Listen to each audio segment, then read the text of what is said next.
મોરબી મહાનગરપાલિકાની ડિમોલેશન કામગીરી બાબતે પાટીદાર અગ્રણી મનોજ પરારાએ રોષ ઠાલવી આકરા પ્રહારો કર્યા.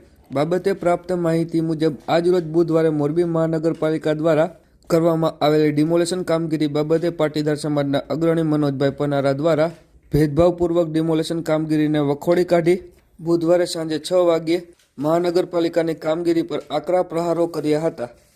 આજે જે રીતે નગરપાલિકાએ મોરબીમાં ડિમોલેશન કર્યું એને ખરેખર ડિમોલેશન ના કહેવાય, આને તો દાદાગીરી કહેવાય.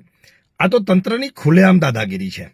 મિત્રો, અચાનક જ નવનિયુક્ત કમિશનરને રાતે સપનું આવે કે મારે આ રોડ ઉપર જેસીબી અને મશીનો લઈને નીકળી જવું છે અને રાતે સવારે એ બધું લઈને નીકળી પડે અને ગમે તેને ગમે તેવી રીતે સમય આપ્યા વગર છાપરા તોડી નાખે, પતરા તોડી નાખે, એમની વસ્તુઓ તોડી નાખે. આ બરાબર નથી. આ રીતનું ડિમોલેશન ના હોય. અને તમારે ડિમોલેશન કરવું હોય તો તમે પેલા નોટિસ આપો, અગાઉથી જાણ કરો. આ મોરબીના વેપારીઓ કોઈ ગુંડા, આતંકવાદી કે લુખાવો નથી કે તંત્રની વાત નહીં માને કે કાયદો તોડશે. જો તમે ખરેખર એમને અગાઉથી જાણ કરી હોત તો આ મોરબીનું વેપારી વર્ગ ખૂબ શાંતિપૂર્ણ રીતે પોતાનો સામાન, પોતાની દુકાનો, પોતાના દબાણ કરેલી જગ્યાઓ ખાલી કરી આપે. પરંતુ નહીં, તમારે તો વાહવાહી મેળવવી છે, તમારે તો દબંગગીરી કરવી છે અને તમારે તો તમારો ઈગો સંતોષવો છે. અને મોરબી મહાનગરપાલિકા બનીને 8 દિવસ થયા છે. તમારે કામ કરવાય તો કેટલાય કરવા જેવા છે. આજે ગટરો ઉભરાય છે, રોડ રસ્તાઓમાં ખાડા પડેલા છે, આજે પાણી બરાબર વિસ્તારોમાં આવતું નથી. એવી અનેક સમસ્યાઓથી આ મોરબી પીલાઈ રહ્યું છે. તમારે એ કરવું જોઈએ. અને ડિમોલેશનનો બિલકુલ વિરોધ નથી. ડિમોલેશન કરવું જોઈએ. 1 ઇંચ પણ કોઈ દબાણ કર્યું હોય, એ કોઈ પણ હોય, એ સંસદથી લઈને સામાન્ય માણસ કોઈ પણ હોય, એમનું ડિમોલેશન કરો. પરંતુ જ્યાં તમારે ડિમોલેશન કરવાનું છે તો તમારો પગ નહીં ઉપડે. અનેક શોપિંગો મન ફાવે આડેધડ નિયમ વિરુદ્ધ ખડકી દીધા છે. ત્યાં તો તમે બોલશો નહીં, ત્યાં તો તમે જશો નહીં, ત્યાં તો તમારી તાકાત નથી. પરંતુ તમે આમ નાના વેપારી, નાના ગરીબ માણસોને તમે રંજાડો છો. આજે મેં જોયું, બિચારા કરગરતા હતા, પગે પડતા હતા કે સાહેબ અમને અમારો સામાન લઈ લેવા દો, સાહેબ અમને અમારા પતરા ઉતારી લેવા દો, સાહેબ અમારી ઇંગલું કાઢી લેવા દો. પણ નહીં, તમે તો આ શહેરના રાજા છો. તમને તો મન ફાવે એમ કરવાની છૂટ દઈ દીધી છે સરકારે. અને આવી મહાનગરપાલિકા અમારે નથી જોતી.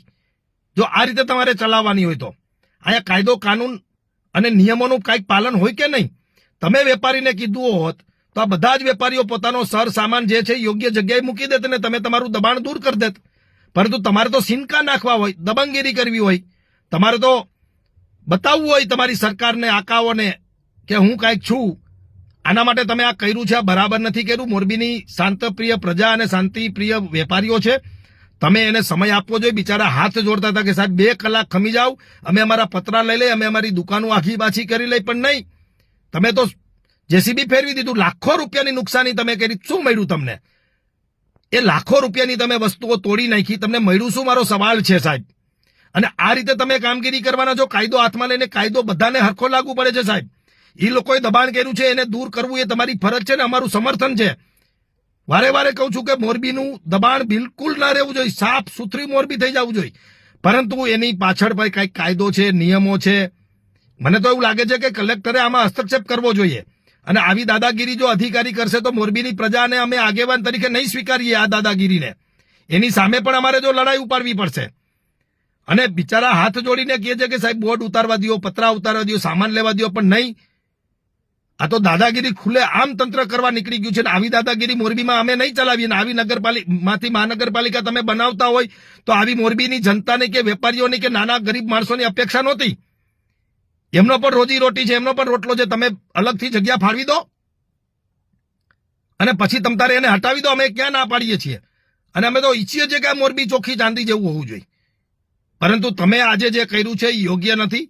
આવતા દિવસોમાં તમે આ પ્રકારનું કંઈ કામગીરી કરો તો પેલા વેપારીઓને, નાના માણસોને, ગરીબ માણસોને જાણ કરજો. ને પછી એમાં કોઈ ના માને તો તમતારે કાયદાનો ઉપયોગ કરજો, બળ પ્રયોગ કરજો.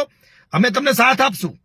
પરંતુ તમને રાતે સપનું આવે ને સવારે તમે જેસીબી, હિટાચીન, મશીન લઈને નીકળી જાઓ, પોલીસ સ્ટાફ લઈ, અને તમે મન ફાવે એવી રીતે ચાલુ કરી દો, વાલા દવલાની નીતિ રાખો, એ નહીં ચાલે. એટલે મારી નવા કમિશનરશ્રીને વિનંતી છે અને કલેક્ટરશ્રીને પણ વિનંતી છે કે હસ્તક્ષેપ કરો અને કાયદામાં રહીને કામગીરી કમિશનરશ્રી કરે એવી અપેક્ષા રાખું છું. અસ્તુ. જય હિન્દ, જય ભારત.